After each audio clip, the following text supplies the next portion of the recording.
Okay, a term that's become really often used and sometimes misused, maybe often misused, but came up as a term fairly recently, I'd say in the last 10 to 20 years.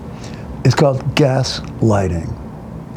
The term actually comes from a film called Gaslight back in the 40s, in which a husband tried to convince his wife something about the gas lamps. He was turning them down and making it darker, and she saw that and he denied it.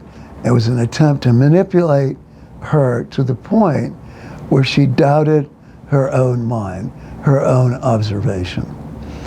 Where would it come up in contemporary world? Well, it comes up a lot, let's say, in domestic issues.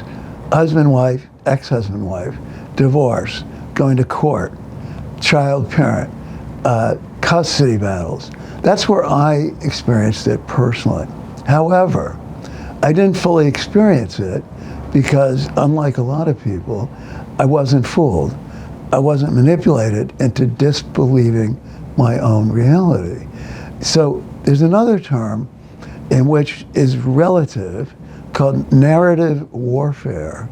So two sides are totally polarized in their telling of a story. That happens all the time, as we see in courts, all the famous movies about divorce, courts, and so forth, and also criminal court.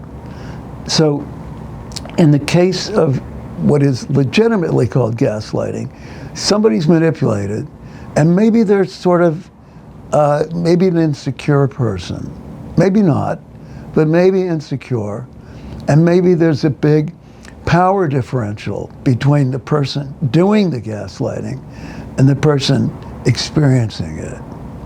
It's a very dangerous thing. The stakes are high.